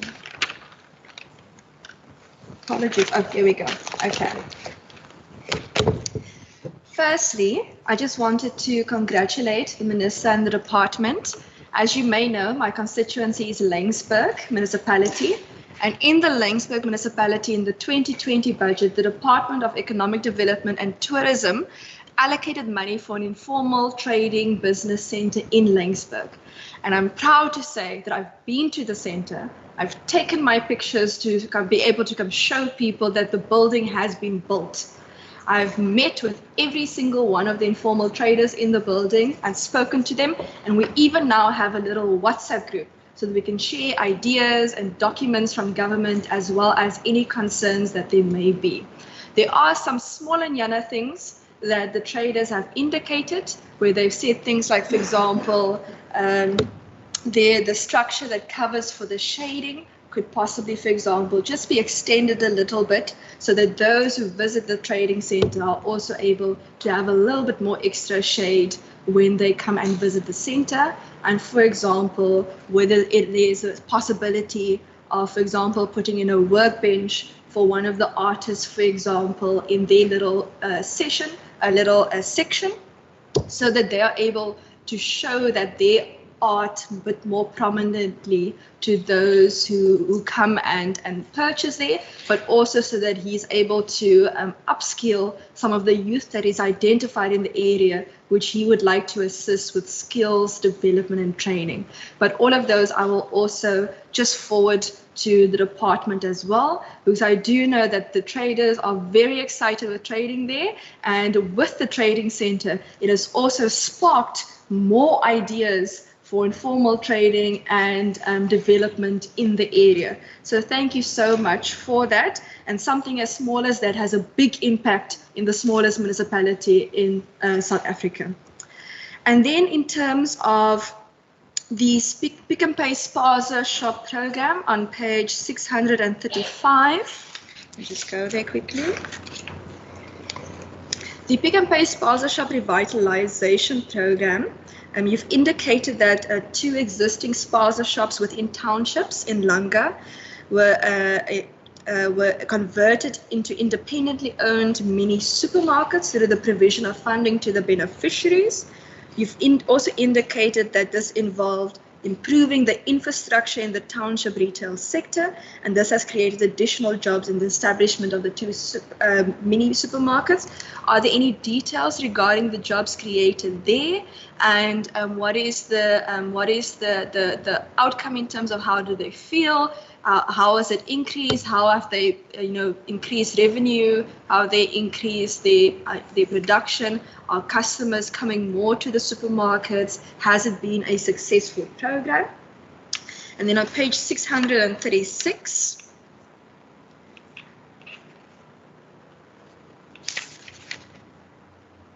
I'll just make sure I'm getting my page numbers correctly here. But essentially, you spoke about the digitizing of the film and event industry in terms of permits and the process, and you've indicated that you've been assisting municipalities with streamlining that process in order for it to be easier to access those permits. And like we know, the Western Cape is a wonderful destination internationally for events such as the film industry, for things like photo shoots, for the ability to increase the arts industry as well. So which municipalities have you been assisting? Because you only indicate the process of assisting municipalities. And if there's just a little bit more information on how are you also assisting those respective municipalities, please. And then regarding a comment that you made in terms of the ports, one of the things was how difficult it is to deal with the congestion, how difficult it is to deal with things like red tape at the ports for ships that are standing for so long, particularly 14 days you've mentioned, and how industries are not utilizing the full 24 hours of a day in order for things to become less congested. One of the suggestions I gave to Eskom previously, for example, was if you have problem getting the fuel to Ankerlig, then you must call the traffic and the traffic must escort you. And when you drive up the Langsburg N1 to Langsburg, you can see how the traffic assists with the abnormal loads to the wind farms. You can see the big blades being transported and all of that. So is there a possibility for this department to engage the various different industries, maybe the umbrella bodies, in order to come to possibly a memorandum of understanding or agreement of some sort where some more intensive industries that can wait until maybe 6 or 7 or 9 o'clock at night in order to transport, rather than say, okay, every day between these times we will prioritize transporting our exports to the ports in order to be able to assist with the reduction in delays. Because perhaps this is not necessarily an economic development or transport problem specifically, but it is really a jointly red tape problem that could also span across other departments where it comes to construction, where it comes to agriculture, and so on. And then finally, you indicated that that Saldana, sorry, not yourself. Yes, you indicated Saldana Bay IDZ has now committed to, in terms of the operational budget for the, if I'm correct, 2023-2024 year to become self-sufficient. What exactly does that mean? Because obviously we only see the budget not being allocated for that year, but in terms of practical terms, what does that mean? And then, sorry, I forgot about this part. Previously, when we went on oversight to AXA, one of the things that they indicated that could assist greatly in the province with economic development to the George area is if AXA had cold storage facilities. And I know we've indicated this in one of our previous reports to the department, and I think you actually still have time for response on those particular resolutions. But since we are here, what is the possibility to either through lobbying national or speaking to AXA or being able to facilitate maybe even a third party, if not possible through the department, what is the possibility of assisting AXA with cold storage facilities so that they are able to grow the ability in terms of different types of products that can be exported from that particular airport? But those are my questions. I don't see any other hands still on the MS team line, so I will leave that with you and then Minister and HOD for allocating, and then after the second round we'll open to the public. Thank you, Chairperson. I'm going to hand over to the HOD in the department, and I once again will follow up. Thank you, Chair. On the first two questions, I want to ask Mr. Peters if he could maybe just respond to those. That's the one on the safety support to businesses, and then the one on the decrease in the budget. Now that, I mean, that is really an issue where in the 2020-21 year, we had a special allocation to small businesses through the COVID relief fund. It was a once-off to alleviate the challenges that particularly small medium enterprises had due to the COVID pandemic. We allocated 39 million in a special allocation in an adjustment for that. That whole fund was utilized completely. and it was really a delivery that happened in a very short space of time, and I think over 250, I'm sure John will just confirm, but over 250 businesses benefited from that. And so, of course, in the reduction of our 21-22 budget, we couldn't sustain that as a new allocation, and then therefore the decrease. So John will just talk about those two. I'll touch on the decrease in the amount for research and development, and then I'll also touch on the I'll get Rashid to speak on the earmarked allocation on tourism, which he'll respond to, and then I'll deal with most of the questions you raised, Chair. Okay, thank you very much, Chair. I think just to maybe just get some context to the COVID relief fund, what we done was we looked at two components of COVID relief. The one was to ensure compliance of businesses so they can actually operate. And the other component was to see how we can actually support them given reduced income or just no income. Okay, so some of the stats that we have in terms of the COVID relief that we provided would be the following: that we assisted 251 SMEs directly with financial support, and that varied from about 30,000 to about 100,000 rand. What we also did was we've assisted 5 chambers financially to continue their operations and hence also continue their support to SMEs. We've also had a focus on ECDs because we see those as businesses. We provided safety kits, that was substantive safety kits in terms of sanitizers, masks for the kids, soaps and stuff like that, and to 250 of those ECDs. We've also allocated some funding to 50 ECDs to get them up to speed to be able to register. Now, remembering registering means they unlock funding from social services and from other donor organizations.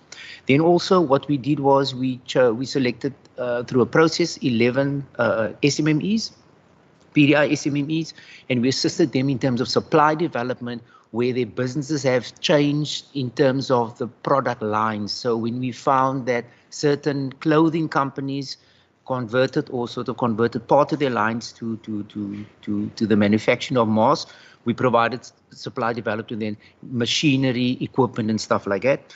And then also we looked at about that was about 130. No, so that was the total of the quantum of the support that we provided to SMMEs with regard to the COVID. Just in terms of the job creation or the aspects of Pick n Pay, I think this has been quite a hugely successful business if we think of the jobs that has been created, but also if you think of the fact that the industry, the spaza shop industry in the Western Cape and all over the country has changed significantly in terms of ownership. Okay, so you also have decent employment. Some of the stats that we have here include that in total there are about 162 people employed by these spaza shops. Don't call them spaza shops, actually outlets. Turnover, I'm just looking at 4. I'm looking at Nozinga, I'm looking at Nwamba, something nice in Bikweni. Turnover compared to last year up about 33%. Right, so we find, like example, Nozingo. Current sales was 6 million. Last year it was 4.9 million. So all of these stores have shown substantial increase in terms of turnover. I think I might also touch on the question on the. I think it was the. Sorry, was it the question on the? Or what was it now? On the permitting. Yeah, on the phone permitting one. What we did there was when we did the improvement in building plan applications, we also then checked with the municipalities if they were tourist facing and if they were willing, whether they would like to have these systems sort of digitized.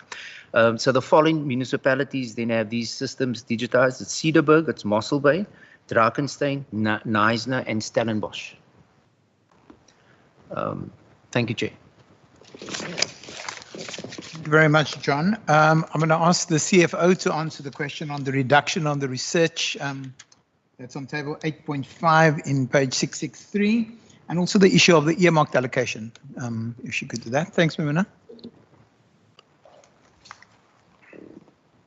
So maybe to start off with the tourism allocation. If we look at the tourism allocation, the full allocation for tourism is 77,207,000.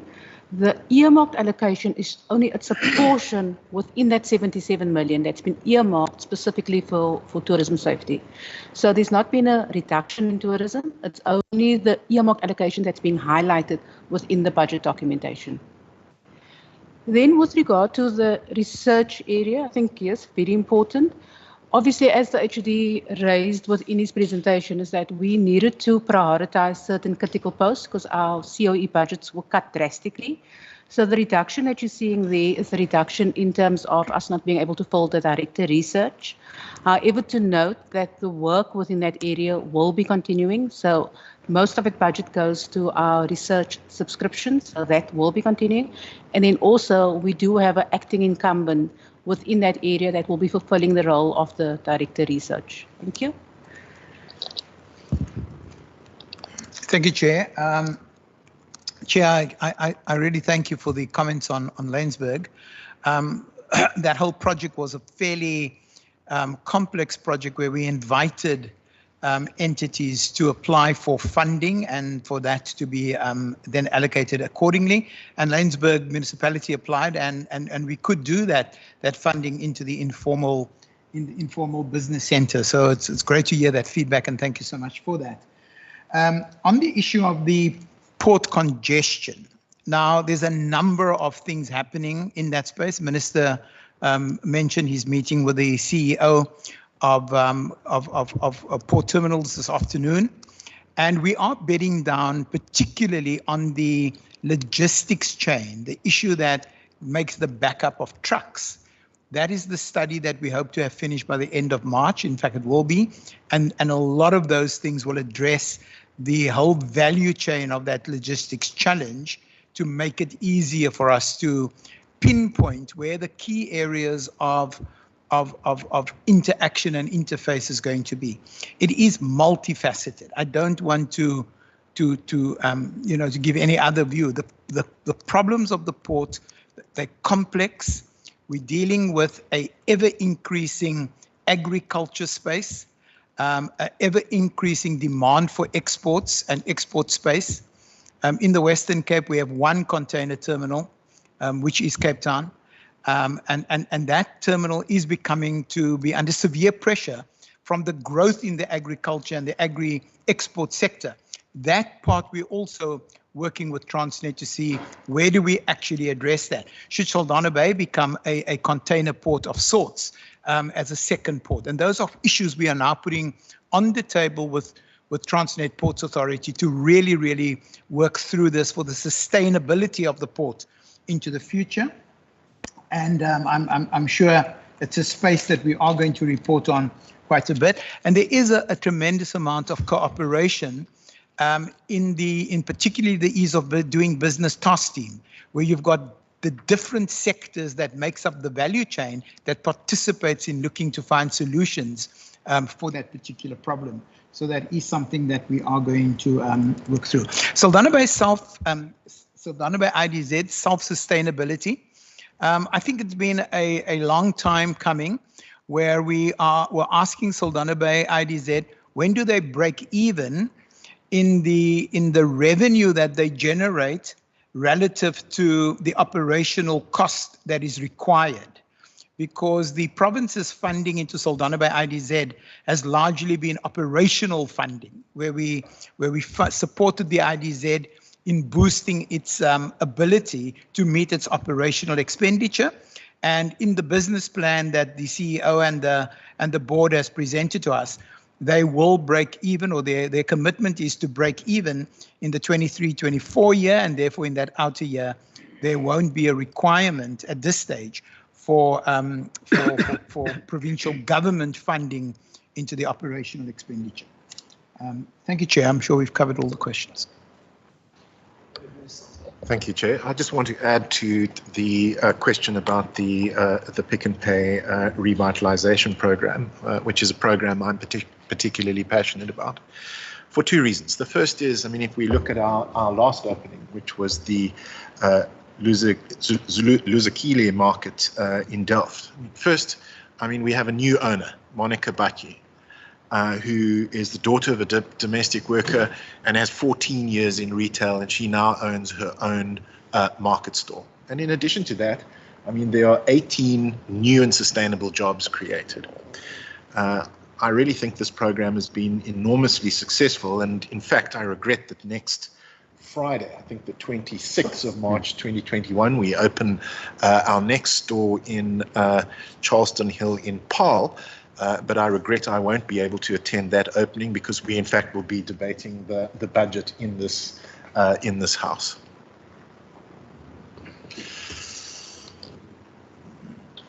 The Chair omitted the question on George Airport and the export potential. And there's also just one question still left regarding the safety support to officers, which I think came from Member Makamba Bocha. Okay. That's all I wrote down. Member Makamba Bocha can always correct me. So on the export storage facility in George, I mean, obviously George Airport becomes critical for us. We haven't mainstreamed it as like we're doing with the port, but it is something that I'm sure the air access team will take up as well, because of course cargo access becomes important for us and how we expand our ability to do cargo access. And I'm sure that's something that the air access team within Westgrow will be taking up and seeing how we can promote that. Thank you. I just want to check, Member Makamba Bocha, in my notebook, I just wrote down safety support to officers, but I, for some reason, cannot remember now what you were asking. I do see Mr. Tim Harris's hand also up there, but let me just check quickly with Member Makamba Bocha what that original question was. Can you check this? I can hear you, yes. Okay, can you just repeat what you just said now? Sorry, can we just put the mic there at the back off quickly? Okay. No, remember, I'm saying I think a question of yours was missed regarding safety support to officers, but in writing so quickly, I completely forgot what it was that you were actually asking. So I just wanted to check with you first. No, Chairperson, I think you got it wrong. I don't recall asking any questions to. Okay, no, that was in page 635 regarding the issue of the erase of doing business, where the department said that there's a red tape reduction unit that supported 250 early childhood development business to comply with the safety requirements. My question there was just to find out if the department can supply us with a list of those 250 early childhood development businesses that they have supported. I think that was my question. Okay, thank you so much, Member. It's much more clear, and I do think part of the question has been answered by the HOD. And if my memory serves me correctly, all the businesses' names and details was published in the previous budget. But if you do want it specifically, what we can do is we can always forward the information to the member as well, because if I think it was in the COVID or the second adjustment budget that the list was published, I think on page 241. 239 to page 241. No idea how I remember that, but okay. Mr. Tim Harris, I see your hand. Yeah, thanks, Chair. The HOD mentioned the question of the perishables hub as part of the Cape Town Air Access project, and I know Jacinta Twynham in our team wanted to come in on that, if I can ask her to do that. Good morning, everybody. I just wanted to give some feedback. Last year, we had embarked on air cargo project as part of the Cape Town Air Access Initiative. And we have been monitoring the air freight, particularly around COVID, and keeping an eye on the accessibility, particularly for exporters as well as manufacturers with respect to their inputs. We have gained a couple of insights which are also particularly useful and do speak to the need for appropriate infrastructure at the airport to be able to enhance transport efficiencies, particularly for our exporters. Consequently, what is going to be happening in the coming year is we are going to be working very, very closely with our air access partners. This obviously would include the department as well as the City of Cape Town, AXA and others. and also working very closely with the exporter community so that we can then further understand what the infrastructure requirements would be at the airport, particularly around the perishables hub, and also others, so that we can have an appropriate response to the need to grow air cargo into Cape Town. Thank you so much. I think those were all of the answers to questions then. I will then now ask if there are anyone from the public, if you're online or if you're in the chamber, if you would like to ask a question. Going once, going twice. Okay. With that, thank you so much to the Minister and the department for presenting the third adjustment as well as the main budget votes to us today, as well as for the kind ability of also sending us an extra presentation, which in such circumstances is not usually necessary, but it's always welcomed. And thank you so much for all the work that you've put in. I think that with all the information that we've received today, that not only will we be giving you some homework, but you have given us a lot of homework as well, and a lot of bedtime reading, which we'll be also go and perusing. I do think that with some of the input that has been received from members and so on, that when you do have events or if you have launches or webinars or whatever the particular event is, please do invite us, and we cannot promise that we will all be there all the time, but we will then try our best to see if at least one or two members can attend and whether our schedules allow for that. But that would then be wonderful to see in real time the people and to meet the people who are beneficiaries of these wonderful programs, such as the Pick and Pay Spaza Shop and Revitalization Program. But with that, thank you so much. Are there any concluding remarks from the Minister or the HOD? No, Chair, no massive concluding remarks. It's just that it is an enormous challenge to drive a regional economy in declining fiscal environment. And the point we've made, and the Minister has also alluded to, we just have to work a lot smarter and deliver on those key areas that is going to create those multiplier effects to grow the economy substantially. I want to thank my management team. I want to thank the Minister and his staff for all their support in helping and guiding us. And then my team, CFO particularly, who has to juggle quite a number of numbers. And then, of course, the guys in the entities, Westgrow and Tim Harris and Kashifa at Saldana and Pierre at Atlantis. The team works very coordinatedly to make sure that we deliver on the economic challenges. So thank you very much. And then, of course, to you and the committee chair for your oversight role and keeping us honest and straight. Thank you. Thank you, Chair, to you and the committee for the opportunity to present.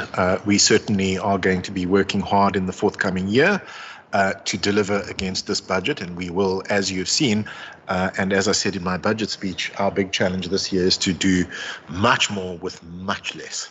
Thank you. Thank you so much. And with that, the Minister and the department are excused, both in the chamber and virtually, as the committee will now continue with committee business.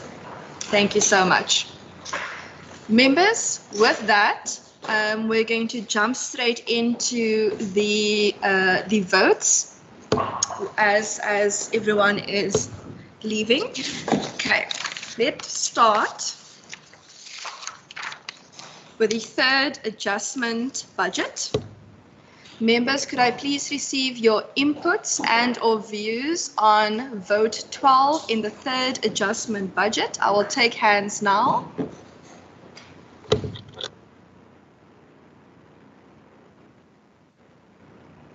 Member van der Westhuizen, I see your hand.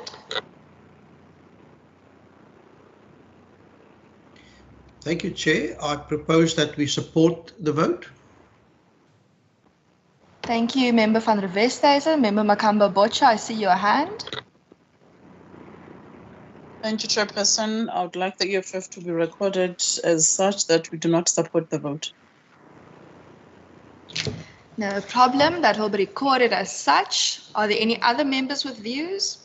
Chair, I can't get to the hand function, but I would No problem. You can go ahead.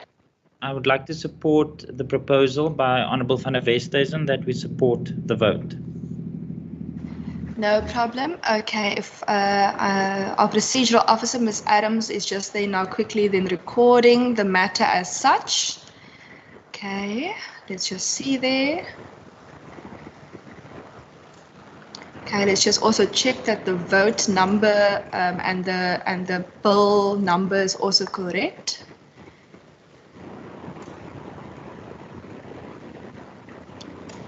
And then members, what I'm going to do now is I'm going to read out the report.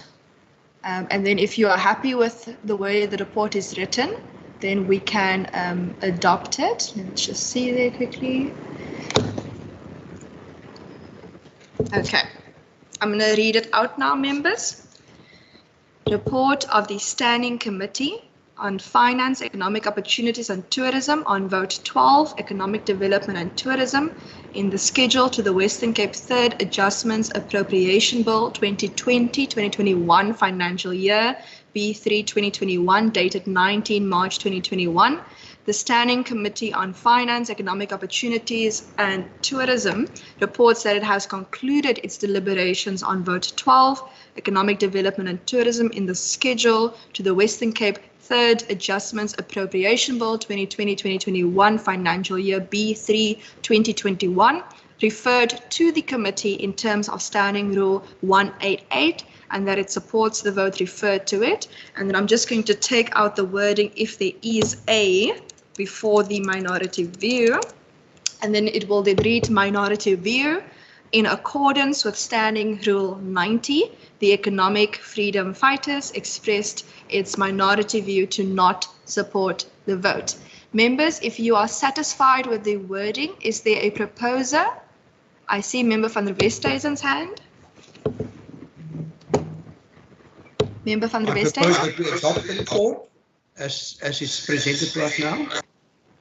Thank you, Member van der Westhuizen. Is there a seconder for the report? I second that. Thank you, Member Mitchell. And with that, the committee report on Vote 12 for the third adjustment is then so adopted. Members, I'm going to now go over to the main budget for views and input on the main budget vote for Vote 12. Could I have some hands for input?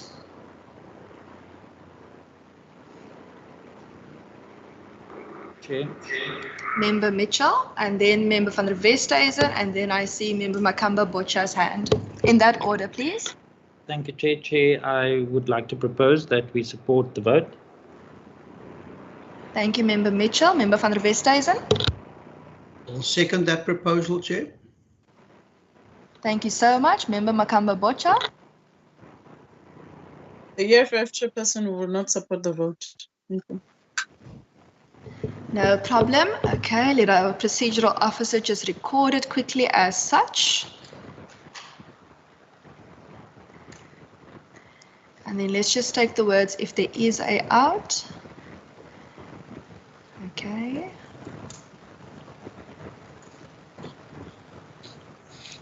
And let's just quickly take the highlighted parts out, obviously.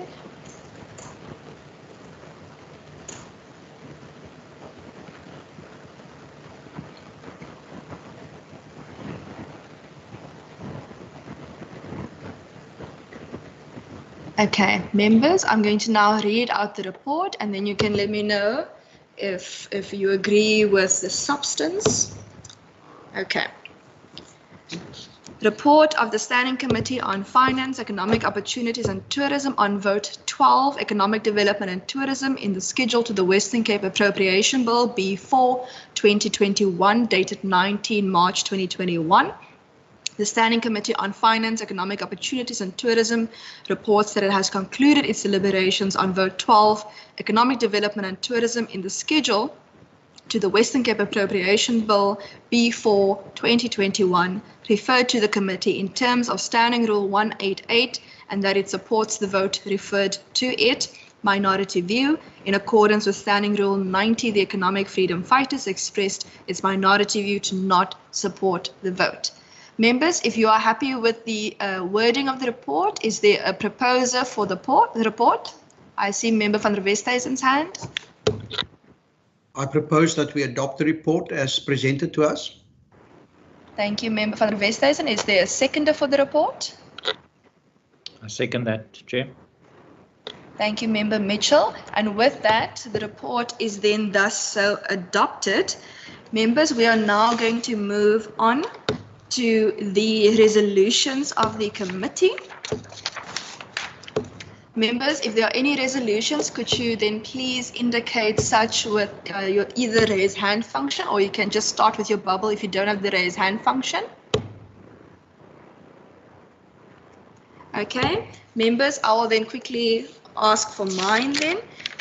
One of the research documents that was indicated is that the department said that there is a study that's being finished in March related to the ports.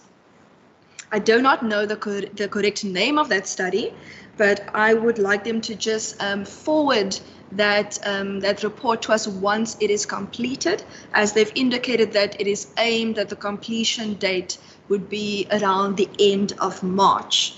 Would that be in order with members if we request that study? No objection from us. Okay, thank you so much. And then I just have another resolution request. One of the things that they've indicated is obviously the Pick and Pay SPARZA revitalization program. I do not know the correct name of the program, so I apologize if I got it incorrectly.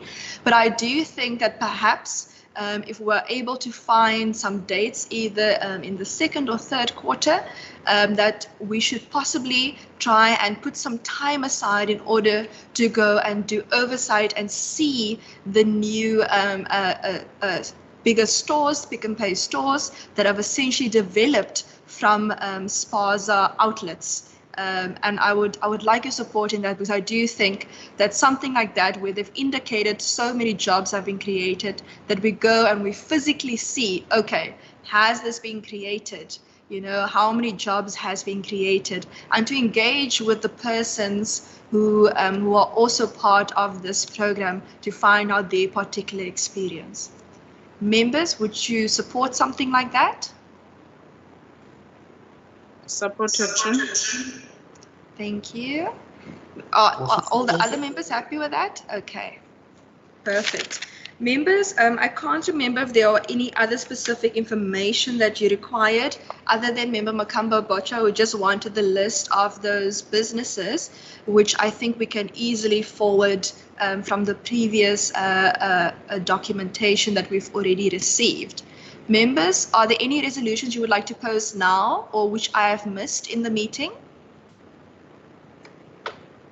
Okay, if none, then members, thank you so much for the meeting today. Thank you for the robust engagement and for always keeping us all on our toes. Members, with that, I now adjourn the meeting. Thank you so much and enjoy your rest of your day. Goodbye. Bye-bye. Thank you, Chair. See you at 1 o'clock.